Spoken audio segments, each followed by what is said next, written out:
Good afternoon, students. Welcome to all in your online classes. Our teaching subject is math for class 10th. Students, ਪਹਿਲਾਂ ਵਾਲੀ videos ਦੇ ਵਿੱਚ ਅਸੀਂ main mode ਅਤੇ median find ਕਰਨਾ ਸਿੱਖਿਆ। ਅੱਜ ਵੀ ਅਸੀਂ ਮੀਡੀਅਨ ਦਾ ਸਮ ਫਾਈਂਡ ਕਰਾਂਗੇ, ਬਟ ਤੁਸੀਂ ਪਹਿਲਾਂ ਚੈੱਕ ਕੀਤਾ ਹੋਣਾ ਕਿ ਅਸੀਂ ਪਹਿਲਾਂ ਜਿੰਨੇ ਵੀ ਸਮਸ ਕੀਤੇ ਆ, ਭਾਵੇਂ ਮੀਨ ਆ, ਭਾਵੇਂ ਮੋਡ ਅਤੇ ਭਾਵੇਂ ਮੀਡੀਅਨ ਆ, ਉਸ ਦਾ ਫਸਟ ਕਲਾਸ ਇੰਟਰਵਲ ਦੀ ਅੱਪਰ ਲਿਮਿਟ ਔਰ ਸੈਕਿੰਡ ਕਲਾਸ ਇੰਟਰਵਲ ਦੀ ਜਿਹੜੀ ਲੋਅਰ ਲਿਮਿਟ ਹੁੰਦੀ ਆ ਉਹ ਕੀ ਹੁੰਦੀ ਆ, ਸਾਡੇ ਕੋਲੇ ਸੇਮ ਹੁੰਦੀ ਆ। ਕਲਾਸ ਇੰਟਰਵਲ ਦੀ ਫਸਟ ਵਾਲੇ ਦੀ ਸਾਡੇ ਕੋਲ ਅੱਪਰ ਲਿਮਿਟ ਔਰ ਸੈਕਿੰਡ ਵਾਲੇ ਦੀ ਲੋਅਰ ਲਿਮਿਟ, ਇਸ ਤਰ੍ਹਾਂ ਨੈਕਸਟ ਔਰ ਨੈਕਸਟ ਸਾਰੀਆਂ ਸਾਡੇ ਕੋਲ ਕੀ ਹੁੰਦੀਆਂ, ਸੇਮ। ਅਗਰ ਸਾਡੇ ਕੋਲ ਸੇਮ ਨਾ ਹੋਵੇ ਤਾਂ ਅਸੀਂ ਉਹਨੂੰ ਸੇਮ ਕਿਵੇਂ ਕਰਨਾ, ਅੱਜ ਅਸੀਂ ਇੱਕ ਐਗਜ਼ਾਮਪਲ ਦੀ ਹੈਲਪ ਦੇ ਨਾਲ ਇਹ ਸਿੱਖਾਂਗੇ ਕਿ ਅਗਰ ਅੱਪਰ ਲਿਮਿਟ ਔਰ ਲੋਅਰ ਲਿਮਿਟ ਸੇਮ ਨਹੀਂ ਹੈ ਤਾਂ ਅਸੀਂ ਉਹ ਸਮ ਕਿਵੇਂ ਸੋਲਵ ਕਰਨਾ। ਤਾਂ ਸਾਡੇ ਕੋਲ ਕੁਐਸਚਨ ਕੀ ਆ, the lengths of 40 leaves of a plant are measured correct to the nearest millimetre. ਕਹਿੰਦੇ ਸਾਡੇ ਕੋਲ ਇੱਕ ਪਲਾਂਟ ਆ ਜਿਹਦੇ 40 ਲੀਵਸ ਆ, ਅਸੀਂ ਉਹਨਾਂ ਲੀਵਸ ਦੀ ਮੈਜ਼ਰਮੈਂਟ ਕਰਨੀ ਆ and the data obtained is represented in the following table. ਔਰ ਜਿਹੜਾ ਸਾਨੂੰ ਉੱਥੋਂ ਡਾਟਾ ਕਲੈਕਟ ਹੋਇਆ ਉਹ ਸਾਡੇ ਕੋਲ ਇੱਕ ਟੇਬਲ ਦੀ ਫਾਰਮ ਦੇ ਵਿੱਚ ਨੀਚੇ ਹੈਗਾ।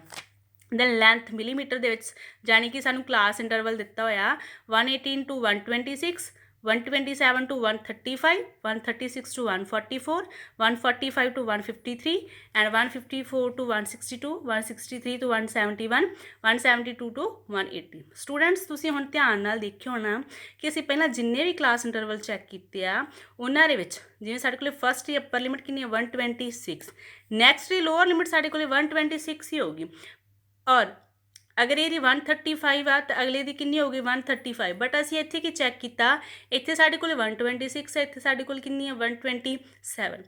ਕਹਿਣ ਦਾ ਭਾਵ ਕਿ ਅਸੀਂ ਸਮ ਉਦੋਂ ਹੀ ਸੋਲਵ ਕਰ ਸਕਦੇ ਹਾਂ ਜਦੋਂ ਸਾਡੇ ਕੋਲ ਫਸਟ ਵਾਲੇ ਦੀ ਅੱਪਰ ਲਿਮਿਟ ਔਰ ਸੈਕੰਡ ਵਾਲੇ ਦੀ ਲੋਅਰ ਲਿਮਿਟ ਕੀ ਹੋਣੀ ਚਾਹੀਦੀ ਆ, ਸੇਮ, ਇੱਕੋ ਜਿਹੀ ਹੋਣੀ ਚਾਹੀਦੀ ਹੈ, ਤਾਂ ਫਿਰ ਅਸੀਂ ਸਮ ਪ੍ਰੋਪਰ ਸੋਲਵ ਕਰ ਸਕਦੇ ਹਾਂ। ਕਿਉਂਕਿ ਸਾਡੇ ਕੋਲ ਡਿਸਟੈਂਸ ਆ ਜਿਹੜਾ ਉਹ ਸੇਮ ਨਹੀਂ ਬਣਦਾ। ਸੋ ਇਹਨੂੰ ਅਸੀਂ ਕਿਵੇਂ ਸੋਲਵ ਕਰਾਂਗੇ, ਕਿਵੇਂ ਇਹਨੂੰ ਸੇਮ ਬਣਾਵਾਂਗੇ, ਅਸੀਂ ਅੱਗੇ ਸੋਲਵ ਕਰਦੇ ਹਾਂ ਸਮ। ਔਰ ਸਾਨੂੰ ਨੰਬਰ ਆਫ ਲੀਵਸ ਕਿੰਨੇ ਦਿੱਤੇ ਹੋਏ ਆ, ਕਿ ਫ੍ਰੀਕੁਐਂਸੀ ਕਿੰਨੀ ਦਿੱਤੀ ਹੋਈ ਆ 3, 5, 9, 12, 5, 4, 2। ਦੈਨ ਅਸੀਂ ਇਹਨੂੰ ਕਿਵੇਂ ਸੋਲਵ ਕਰਾਂਗੇ, ਤਾਂ ਲੈਂਥ ਇਨ ਮਿਲੀਮੀਟਰਸ। ਅਸੀਂ ਕੀ ਕਰਨਾ ਹੁੰਦਾ ਸਟੂਡੈਂਟਸ, ਇੱਕੋ ਜਿਹਾ ਬਣਾਉਣ ਵਾਸਤੇ ਇਹਨਾਂ ਨੂੰ ਕਲਾਸ ਇੰਟਰਵਲ ਨੂੰ ਅੱਪਰ ਲਿਮਿਟ ਔਰ ਲੋਅਰ ਲਿਮਿਟ ਨੂੰ ਸੇਮ ਬਣਾਉਣ ਵਾਸਤੇ ਜੋ ਸਾਡੇ ਕੋਲ ਹੁੰਦੀ ਹੈ ਲੋਅਰ ਲਿਮਿਟ, ਜਿਵੇਂ 118 ਨਾ ਤਾਂ ਅਸੀਂ ਲੋਅਰ ਲਿਮਿਟ ਦੇ ਵਿੱਚੋਂ 0.5 ਕੀ ਕਰ ਦੇਣਾ ਹੁੰਦਾ, ਮਾਈਨਸ 118 ਦੇ ਵਿੱਚੋਂ ਅਸੀਂ 0.5 ਮਾਈਨਸ ਕੀਤਾ, ਸਾਡੇ ਕੋਲ ਕਿੰਨਾ ਬਣ ਗਿਆ 117.5। ਔਰ ਅੱਪਰ ਲਿਮਿਟ ਦੇ ਵਿੱਚ 126, ਅੱਪਰ ਲਿਮਿਟ ਦੇ ਵਿੱਚ ਅਸੀਂ 0.5 ਕੀ ਕਰ ਦੇਣਾ, ਪਲੱਸ ਐਡ ਕਰ ਦੇਣਾ। ਲੋਅਰ ਲਿਮਿਟ ਦੇ ਵਿੱਚੋਂ 0.5 ਮਾਈਨਸ ਕਰ ਦੇਣਾ, ਅੱਪਰ ਲਿਮਿਟ ਦੇ ਵਿੱਚੋਂ 0.5 ਪਲੱਸ। ਸਟੂਡੈਂਟਸ ਧਿਆਨ ਨਾਲ, ਲੋਅਰ ਲਿਮਿਟ ਦੇ ਵਿੱਚੋਂ ਅਸੀਂ 0.5 ਕੀ ਕਰ ਦੇਣਾ, ਮਾਈਨਸ, ਔਰ ਅੱਪਰ ਲਿਮਿਟ ਦੇ ਵਿੱਚੋਂ ਅਸੀਂ 0.5 ਕੀ ਕਰ ਦੇਣਾ, ਪਲੱਸ। ਉਵੇਂ ਹਰੇਕ ਇੰਟਰਵਲ ਦੇ ਵਿੱਚ, ਹਰੇਕ ਦੇ ਵਿੱਚ ਅਸੀਂ ਕੀ ਕੀਤਾ, 118 ਦੇ ਵਿੱਚੋਂ 5 ਮਾਈਨਸ ਕੀਤਾ, 0.5 ਮਾਈਨਸ ਕੀਤਾ 117.5, ਅੱਪਰ ਦੇ ਵਿੱਚ ਪਲੱਸ ਕੀਤਾ 126.5, ਨੈਕਸਟ 126.5, 127 ਦੇ ਵਿੱਚੋਂ 0.5 ਮਾਈਨਸ ਕੀਤਾ, ਸਾਡੇ ਕੋਲ ਕਿੰਨਾ ਬਣ ਗਿਆ 126.5। ਹੁਣ ਤੁਸੀਂ ਚੈੱਕ ਕਰ ਸਕਦੇ ਹੋ, ਫਸਟ ਵਾਲੇ ਦੀ ਅੱਪਰ ਲਿਮਿਟ, ਸੈਕਿੰਡ ਵਾਲੇ ਦੀ ਲੋਅਰ ਲਿਮਿਟ ਕੀ ਹੋ ਗਈ, ਸਾਡੇ ਕੋਲੇ ਸੇਮ ਹੋ ਗਈ। ਇਹੀ ਅਸੀਂ ਬਣਾਉਣਾ ਸੀ। ਨੈਕਸਟ 135 ਦੇ ਵਿੱਚ ਐਡ ਕਰਕੇ 0.5, 136 ਦੇ ਵਿੱਚੋਂ ਮਾਈਨਸ ਕਰਕੇ 130.5, ਫਿਰ ਸੇਮ ਹੋ ਗਿਆ। ਨੈਕਸਟ ਐਵੇਂ ਕਰਦੇ ਕਰਦੇ ਤੁਸੀਂ ਹਰੇਕ ਧਿਆਨ ਨਾਲ ਦੇਖੋਗੇ ਕਿ ਪਹਿਲੇ ਵਾਲੇ ਦੀ ਅੱਪਰ ਲਿਮਿਟ ਔਰ ਦੂਜੇ ਵਾਲੇ ਦੀ ਲੋਅਰ ਲਿਮਿਟ ਸਾਡੇ ਕੋਲ ਕੀ ਬਣ ਗਈ ਹੈ, ਸੇਮ ਬਣੀ। ਬਾਕੀ ਸੋਲਵ ਕਰਨ ਦਾ ਤਰੀਕਾ ਸਾਡੇ ਕੋਲ ਸੇਮ ਆ। ਫ੍ਰੀਕੁਐਂਸੀ 3, 5, 9, 12, 5, 4, 2। CF ਕਿਵੇਂ ਬਣਾਉਣੀ, ਅਸੀਂ ਫਸਟ ਵਾਲੀ ਨੂੰ ਐਸਟੀਜ਼ ਰੱਖਣਾ, ਅੱਗੇ ਦੇ ਅੱਗੇ ਅਸੀਂ ਪਲੱਸ ਕਰੀ ਜਾਣਾ। 3 + 5 8, 8 + 9 17, 17 + 12 29, 29 + 5 34, 34 + 4 38, 38 + 2 is 40। ਦੈਨ ਟੋਟਲ ਜਿੰਨੇ ਸਾਡੇ ਕੋਲ F ਦਾ ਪਲੱਸ ਹੋਣਾ ਚਾਹੀਦਾ ਉਨੇ ਐਂਡ 'ਤੇ ਜਾ ਕੇ CF ਬਣਨਾ ਚਾਹੀਦਾ। ਸੋ ਬਾਕੀ ਪ੍ਰੋਸੈਸ ਸੇਮ ਆ ਸਟੂਡੈਂਟ, ਜਿਵੇਂ ਅਸੀਂ ਪਹਿਲਾਂ ਤੁਹਾਨੂੰ ਮੈਂ ਇੱਕ ਵੀਡੀਓ ਦੇ ਵਿੱਚ ਸੈਂਡ ਕੀਤਾ ਸੀ। ਸੋ ਟੋਟਲ ਸਾਡੇ ਕੋਲ n ਕਿੰਨੀ ਹੋ ਗਈ 40, ਤਾਂ n/2 40/2 ਇਜ਼ ਇਕੁਅਲ ਟੂ 20। 20 ਸਾਡੇ ਕੋਲ ਕਿਹੜੇ ਇੰਟਰਵਲ ਦੇ ਵਿੱਚ ਲਾਈ ਕਰਦਾ, ਅਸੀਂ ਚੈੱਕ ਕਰਾਂਗੇ 17 to 29। CF ਦੇ ਵਿੱਚ ਚੈੱਕ ਕਰਨਾ ਹੁੰਦਾ ਸਟੂਡੈਂਟਸ, ਅਸੀਂ 17 to 29 ਦੇ ਵਿੱਚ 20 ਲਾਈ ਕਰਦਾ। 17 ਤਾਂ ਛੋਟਾ ਹੋ ਗਿਆ 20 ਤੋਂ, ਬਟ 29 ਕੀ ਹੋ ਗਿਆ, ਵੱਡਾ।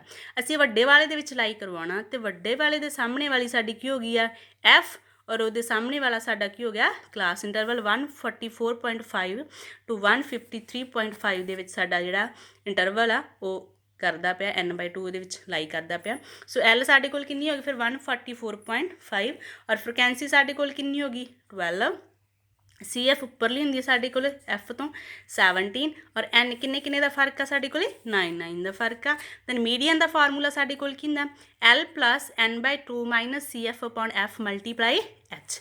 L ਦੀ ਵੈਲਿਊ ਸਾਡੇ ਕੋਲ ਹੈਗੀ ਆ ਜੀ 144.5 + n/2 20 - CF 17 F 12 × H ਕਿੰਨਾ ਸਾਡੇ ਕੋਲ 9। ਦੈਨ ਸੋਲਵ ਕਰਨ ਤੋਂ ਬਾਅਦ ਸਾਡੇ ਕੋਲ 144.5 ਤੁਹਾਨੂੰ ਦੱਸਿਆ ਸੀ ਕਿ L ਅਸੀਂ ਹਮੇਸ਼ਾ ਬਾਕੀ ਸਾਰੀ ਚੀਜ਼ ਨੂੰ ਰਕਮ ਨੂੰ ਸੋਲਵ ਕਰਨ ਤੋਂ ਬਾਅਦ ਹਮੇਸ਼ਾ ਐਂਡ 'ਤੇ ਅਸੀਂ L ਪਲੱਸ ਕਰਨੀ ਆ।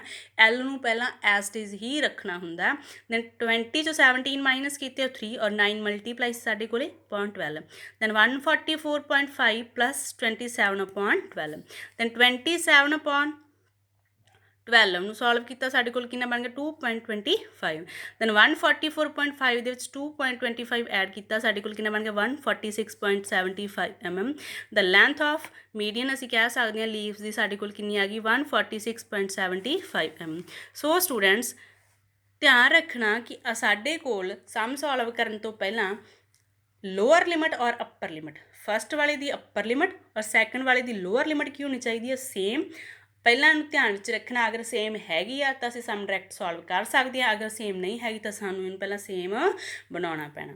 ਸੋ ਮੀਡੀਅਨ, ਮੀਨ, ਮੋਡ ਤਿੰਨਾਂ ਦੇ ਵਿੱਚ ਕਿਤੇ ਵੀ ਤੁਹਾਨੂੰ ਇਹਦੇ ਨਾਲ ਰਿਲੇਟਡ ਸਮ ਮਿਲਦੇ ਆ ਤਾਂ ਪਹਿਲਾਂ ਕਲਾਸ ਇੰਟਰਵਲ ਨੂੰ ਪ੍ਰੋਪਰ ਬਣਾਓ, ਅੱਪਰ ਲਿਮਿਟ ਔਰ ਲੋਅਰ ਲਿਮਿਟ ਨੂੰ ਇੱਕੋ ਜਿਹਾ ਕਰੋ, ਫਿਰ ਸਮ ਸੋਲਵ ਕਰੋ। ਸੋ ਇਹਦੇ ਨਾਲ ਰਿਲੇਟਡ ਸਮਸ ਨੂੰ ਆਪਣੀਆਂ ਫੇਅਰ ਨੋਟਬੁੱਕਸ ਉੱਪਰ ਸੋਲਵ ਕਰਨਾ ਚੰਗੀ ਤਰ੍ਹਾਂ 0.5 ਅੱਪਰ ਲਿਮਿਟ ਦੇ ਵਿੱਚ ਪਲੱਸ ਕਰਕੇ, ਲੋਅਰ ਲਿਮਿਟ ਦੇ ਵਿੱਚ ਮਾਈਨਸ ਕਰਕੇ। ਸੋ ਆਈ ਹੋਪ ਕਿ ਤੁਹਾਨੂੰ ਚੰਗੀ ਤਰ੍ਹਾਂ ਸਮਝ ਲੱਗ ਗਿਆ ਹੋਣਾ, ਇਹਨੂੰ ਪ੍ਰੋਪਰ ਕਰਨਾ ਆ ਗਿਆ ਹੋਣਾ। So thanks, stay home, stay safe.